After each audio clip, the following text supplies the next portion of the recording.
What up, YouTube? Y'all already know Big Lou tapping back in with what it do with Big Lou and FZR2. Baby. First time you're coming to the channel, be highly appreciated if you sub, like, and share the channel with your family, friends, folks, peoples, gente, buddies, pals, amigos, amicos, and like us Boricuas say, panas. So this is gonna be a little short video.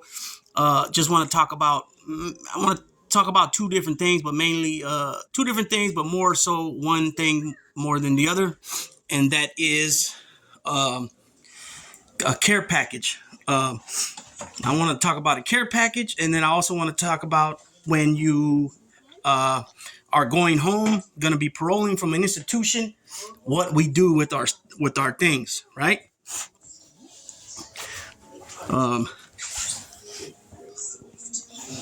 Daisy says, "What's up?"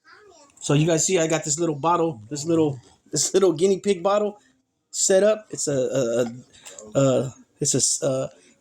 leak-free bottle, and I hooked her up with that little. I don't know if you can see that little food bowl right there. Hooked it up. You don't need to feed them a lot of food. Twice a day, I feed her that about a cup. It's about I got a little a tin deal. It's like a flower pot. And I fill it up a little over half, and then I fill that thing up. I feed her twice a day. And as you can see, she's doing great. She's not fat. She's not skinny. She's in the middle. She's 55 pounds, 5 months old, almost 6 months. Matter of fact, a couple of days she'll be 6 months. No, tomorrow I think 6 months. So might as well just say 6 months. But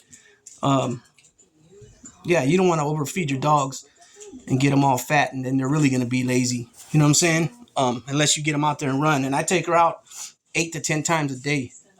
But my schedule's allowing that right now. I might be changing schedules again, so I don't know how it's going to be a little bit less, but she will get her exercise. She will get out there and move around. That's for sure. So care package. When you drive up to the new prison you're going to, right? You're going to drive up to the new prison you're going to. Depending on what group you run with, they're all different. But for cats from up north, you got to be screened. You're put basically on like a 3rd degree. You get a partial clearance, and then you get a full clearance, right? You get fully cleared.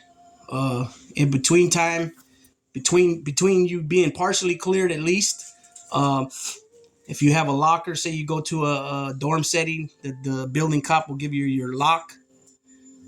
Somebody will take that lock from you and hold it. Any razors you have or pencils, they'll take those too and hold them until you're cleared, at least partially cleared.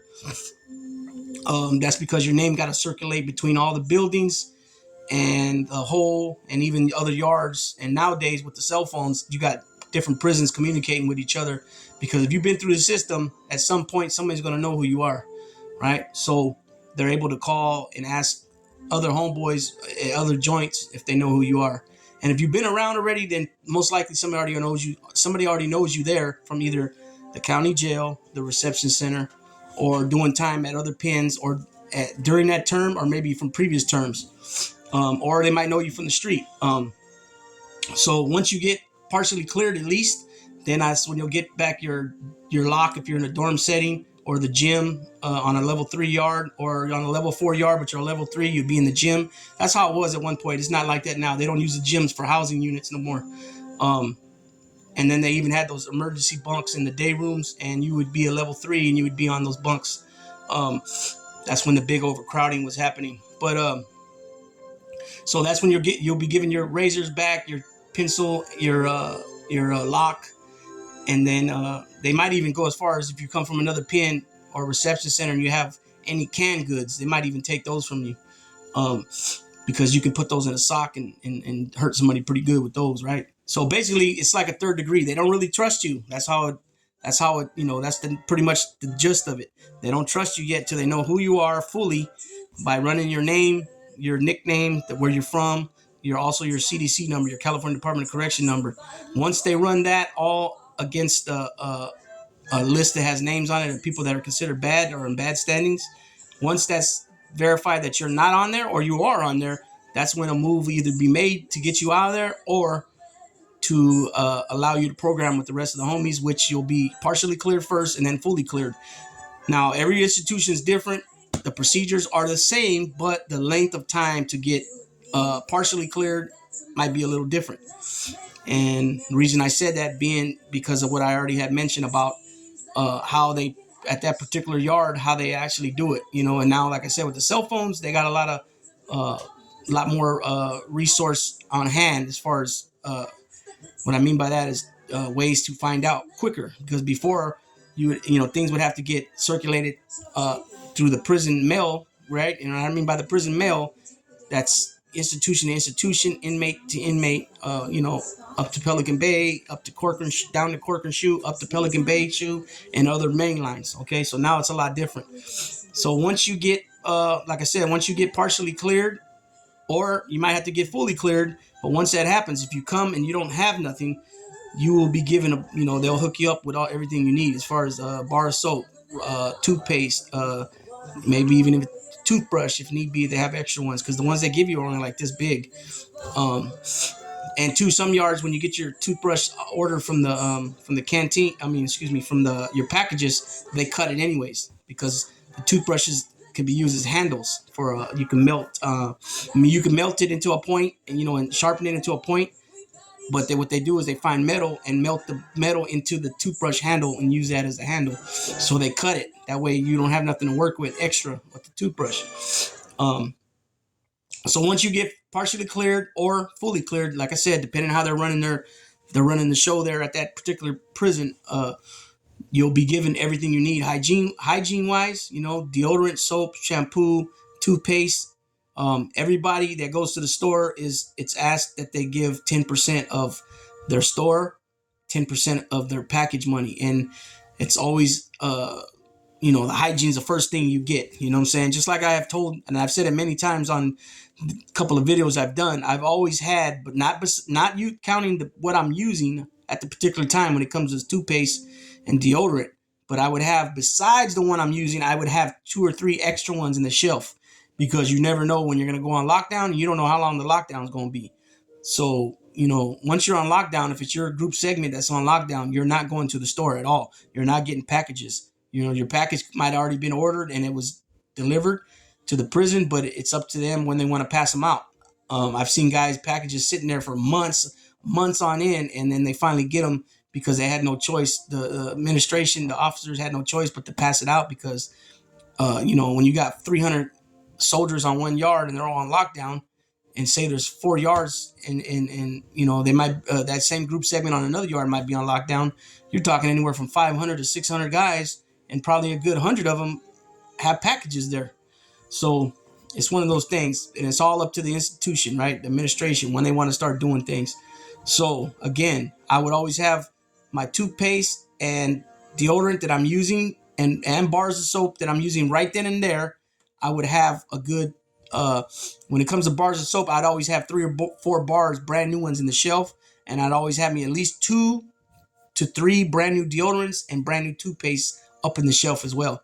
And then shampoo, use the bottle you got and probably have another brand new one up in the shelf, because when it comes to shampoo, you don't have to use as much. Plus, I always get my hair cut short. I'm due for a haircut. I haven't had one in about 10 days. So I'm due for one. I'll probably go either today or tomorrow.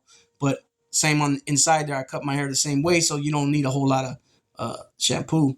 And then bars of soap, besides the bar of soap that I'm using, I'll have me at least 4 or 5 or 6. And every time I'd order a package, I'd always order me about 6 bars of soap, 3 of this kind and 3 of that kind. And then I would buy me a couple off the store. They're like 65 cents, 50 cents to $1, and they're smaller bars than the ones you get on the package. Okay, so you'll be hooked up with all that stuff. Shampoo, like I said, some lotion, body wash, perhaps, if you're a body wash person. Me, I had body wash, but it wasn't really my thing. I'm old school. I use soap, but I would have me body wash too. And I would, and when I'm in a dorm setting, I take a couple of showers a day. So one time I might use the body wash, one shower, and the other shower I use the bar of soap.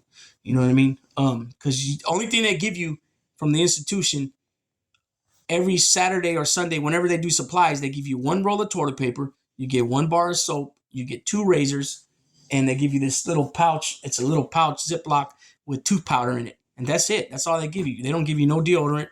You don't get nothing like that. So you get this stuff once a week, right? And so like I said, once you're cleared, your peoples will look out for you.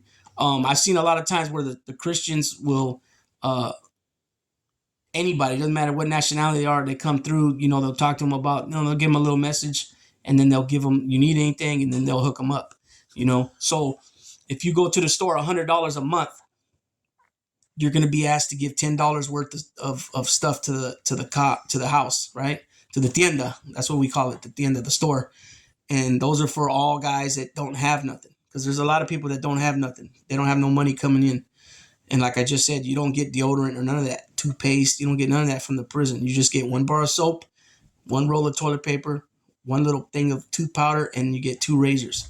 So, if you don't have nothing, you don't have no money coming in, nobody's sending you money, you don't have a pay number job in there, you don't have nothing coming. So, they'll look out for you. The other group segments, I can't tell you how they run it because I know the whites and the Southern Latinos, they're by kind of like by counties.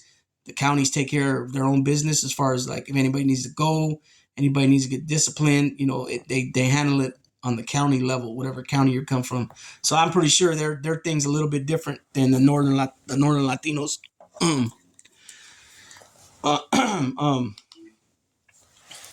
And then they'll give you soups, sopas, top ramen, maybe some chips, stuff like that, some beans. But they'll probably do that more in like a ration type deal. You know what I mean? Well, they'll probably give you maybe break a bag of beans in either twos or threes or maybe even fours, depending on how big the bag is. And then they'll throw you 5 or 10 soups. You know what I mean? At least you have something to eat. And then if you don't have a bowl or cup, they'll slide you that too. So that takes care of that part of it, the care package. I remember one time we were in a reception center, me and my celly homeboy from Stockton, and I knew him already, and I knew his older brothers personally really well. And I told somebody that somebody else was there with me. He's kind of like family, another Puerto Rican cat. He goes by Rico, and I told him that he can move in with me. Well, I'm by myself, and the homeboy ends up coming, and I knew he was going to be coming in my cell because one of the tier cops came to my door and asked for his name, and I'm the only one in the cell. So that told me that, hey, he's up there in R&R. If you guys remember, R&R stands for receiving and releasing. I knew he was in there and was going to be making his way over shortly. I just knew it. So sure enough, he comes right in my cell, and I'm like, yeah. So that was the first time on that time that I was there on that case, that prison term, that I had every cellie I had went to the store, and they all went the full pool. The full pool in reception center is $110. So I'm going 110 a month. They're going 110. They don't need nothing from me. That's cool because every time I always got a cellie that don't have nothing, I got to share everything. I don't really mind that, but I've had some cellies that just took way too big of an advantage. They took advantage of me, until you put them in their place and let them know, hey, that's just not that type of party.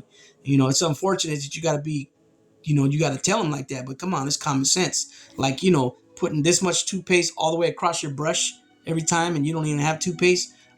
Talking about, oh man, that's how I like my coffee. The way on that, and this is a creamer bottle that has a cup of coffee, and the coffee is really real light.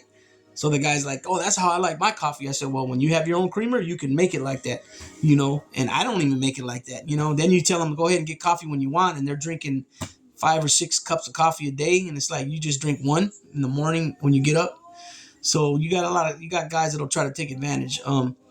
So homeboy comes to my cell, so we end up being cellies, and another cat of mine, he calls me cousin. I call him, family.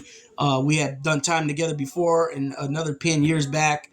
We were in the county jail together before we got to the reception center, and so he ends up driving up. We get told he's up there. Me and my celly both work in the kitchen, so we come out a little bit earlier than everybody when they go to chow, and we yell up as we're coming out. Me and my celly because my celly knows him too.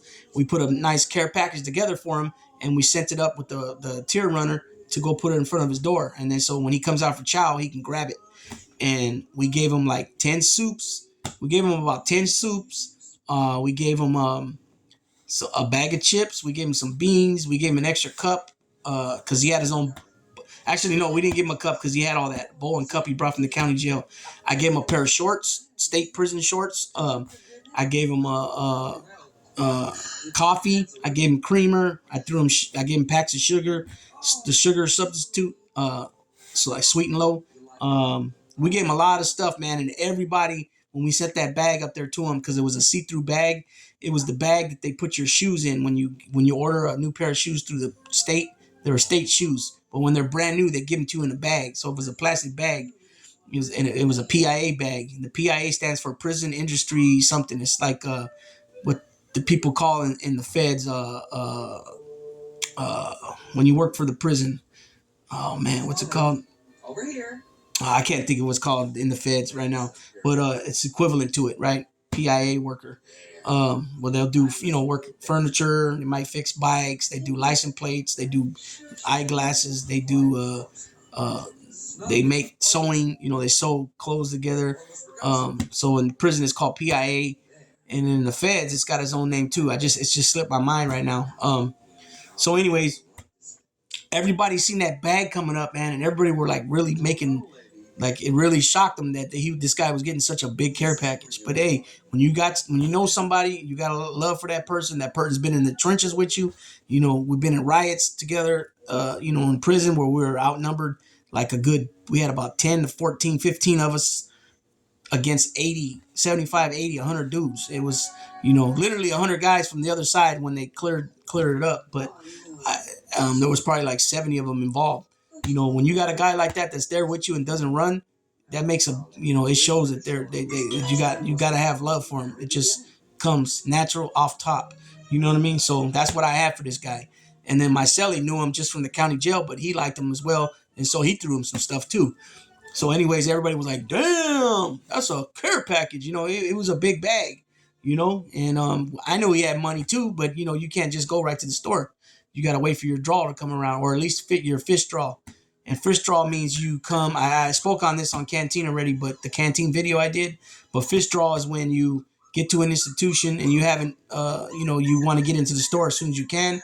They'll allow you to slide your ducket in and go fish draw with. So if you're third draw and they're running first draw, you could put your ducket in there, and put fish draw on it for your store list. Excuse me, and put fish draw. I'm not sure if they still let you do that, but they did at one point. So that's what I wanted to cover on care package and what a care package is. The other thing I want to touch on is when you're going home and you have, you've accumulated a lot of stuff, such as TV, CD player or a radio, headphones, hot pot, fan, extension cord, battery charger, the rechargeable batteries, clippers, watch, your shoes that you bought. Most people, the clothes that you bought since you've been in there. We can get this brand right here, Pro Club, but not this. We can't get the dark gray. We can get the light gray and the white, and then tank tops, same thing, Pro Club, white or gray, and then the Pro Club shorts, Pro Club boxers, Pro Club hats. I think they're Pro Club hats. If not, they're Dickies. Beanies, gloves, sweats. You're allowed 2 pairs of shorts, like basketball shorts. You're allowed 2 pairs of sweatsuits, sweat shorts, sweat pants, sweat top, sweatshirt. You can get thermal bottoms, thermal top. You can get 6 shirts, any combination of 6. So 3 tank tops, 3 white t-shirts, or 6 white t-shirts, or 6 tank tops. The athletic under tank tops. So you're allowed 6 of those, and you're allowed 2 hats, any style of hat, either 1 beanie, 1 hat, 2 hats, 2 beanies. You know what I mean? And you're only allowed 1 pair of shoes though. Okay, so when people and then you're also allowed to get those those clear tubs that you can buy like a Walmart for storage. You're allowed to buy those out the canteen. So those are hot commodities. And so what I did was when I went home this last time, I gave my cellie stuff. He was my old cellie, and he was a lifer. The reason why I say old cellie is because I went out for court, and when I came back in less than 3 weeks, I went to another cell. So I gave him half my stuff, and the other one was a homeboy from Modesto who's been down since 1981. So he's got 42 years in there, and he's about 66, 67 now. I think he went in at about 24, 25 years old. Not even for a murder, and he's still in there. A 7 to life sentence, and he's still in there. Four decades plus later. So I think he's got a great shot at getting out his next board. Like I said, not a murder. He's in there for, I think it's a kidnap robbery or a kidnap. Um, and so hopefully Bandit comes home soon. So what I did was I had 2 tubs. I might have had 3. I gave one each to each of them guys. One got my hot pot. One got my fan. One got my extension cord. One got my battery charger. One got my radio, and one got the headphones. And then the shoes I left with my celly. And my celly, I didn't really leave him much stuff because he was getting out. I might have given him the hygiene. I think I left him the hygiene stuff, the toothpaste, the deodorant, and that stuff. And then the bowls and cups I left behind. Food wise, I didn't really have no food. Because I planned it just right where, and that last time I was in there, I wasn't going to the store. I was making it by getting books and stamps and sent into me, 2 books a month, and I that's what I ate and lived off of. So I'd buy my coffee and I'd buy my soups with the books and stamps. Sometimes I'd get 3 books in a month, and you can trade the books and stamps first, and you get $6 credit, even though they're $10 in the store. You get $6 credit for them on the main line. The main line when you're wearing blues. In reception, you only get San Quentin. One reception center we were getting $3 only for them, and the other one we were getting $3.50. That's why I think it was $3 at Tracy and $3.50 in San Quentin reception, or vice versa. And then once you get to the main line, you get $6 for it, which is still almost like half price. You only get 60% of what it costs. And I would trade a whole case of soups for one, and the other one I'd get beans and beans and chips, and for that one. And then coffee, I would get it off the package. I got 2 packages only because I was only there 14 months. The rest of my time I was in the county jail and then reception center. I got the big coffees because you can buy the 16-ounce jars in off the package. So I was able to, carry myself what I bought with the coffees off the package, and then also with my food, with what I was trading the books and stamps for. So I think I even had like 3 or 4 soups left over when I was going home. I gave those to my celly. So that's how that works. You don't see nobody really go home and take their appliances with them, their TVs and all that, right? So the TV I sold it because there was a guy that was there. He's out now. His name's Frank. He's out now. He was a lifer. He bought every extra TV he could and extra radio he could. And then when guys would come that didn't have radios and TVs, he would bless them and let them use it. So when I moved into that cell that I moved into, there was already a TV in there on the bottom bunk. And then the guy on the top bunk, his TV was from the same guy too. So I didn't have to I didn't have to even bring my TV in there because I had the old school TV, the bubble looking TVs. I didn't have a flat screen, my personal TV. So when I moved in the cell, this was a flat screen. So I got the bubble TV for 3 books of stamps, $18, which is a blessing. My aunt helped me buy it. Before I forget, what's up, Bobby? OG Bobby from Del Sol. I seen you today. Good to see you, bud. Carnal, I send mines. Also, OG Tony O from French Camp. I send mines your way. So that's what you do with that. I never seen nobody take anything home with them like that when it comes to appliances. I have seen guys take maybe a bowl and a cup with them, and maybe a pair of shorts and 1 pair of sweats if they were going straight to a program. You know what I mean? Or something like that. So I've seen that. And the same thing with the clothes. You give out, like I gave out my sweatshirt. It was a real thick sweatshirt. Same guy I got my dog from hooked me up with the sweatshirt. Also, Big Al from Warren's Finest Kennels. Alexander, Big Al, he gave me the sweatshirt, and he also hooked me up with one of the. Actually, he gave me both of them. I think the clear tubs that I ended up blessing somebody else with. The sweatshirt he hooked me up with, because he had did like 10 years. It was the real thick ones that you couldn't get those no more. And it was a little bit darker gray, not quite this dark, but the shade in between this and the light gray. And what I did was I gave that to one of the homies from Oakland. He had a little bit more to go, and I hooked him up with my thermal top too because he was a big dude. And then I didn't have sweats that time, but with the shorts I slid a pair to my neighbor, who had been down like 17, 18 years, I think 12 years, 14 years, something like that. I gave him a pair of shorts. I gave somebody else a pair of shorts.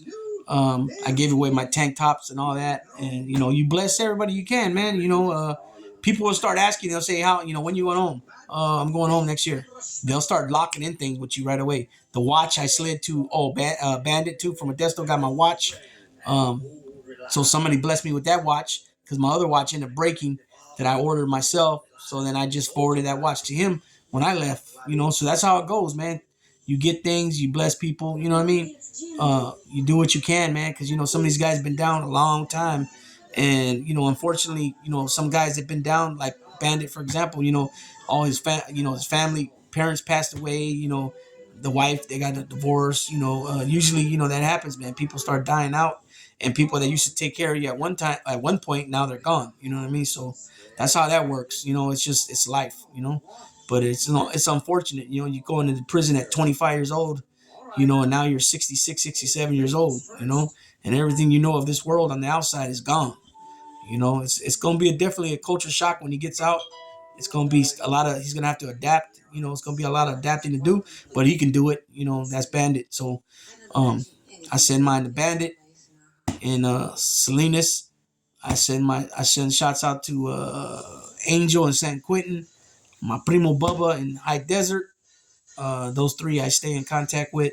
I haven't been in contact with them in a minute, but I'm going to get back in the holler at them, drop them a letter or two, and see what's cracking with them. Find out if they heard anything on the board for Bandit, or when his next board is, and then Bubba, see if anything changed with the laws. It's been changing, if it affects him, and cut off some of his time, because he's doing like 30 or 31 years. He's been down like 16 or 17 now. So he's still got a ways to go. I mean, so hopefully some of these laws they've been changing affects him, and he'll get some time knocked off his date. You know what I'm saying? So that's just a little video, half-hour video almost, peoples. That being said, I appreciate each and every one of you guys that came and watched it. And I appreciate everybody for all the support, with upping the views, upping the watch time, these extra subscribers I've been getting. And I appreciate everybody for the comments and like I said, the support. That being said, Big Lou tapping on out.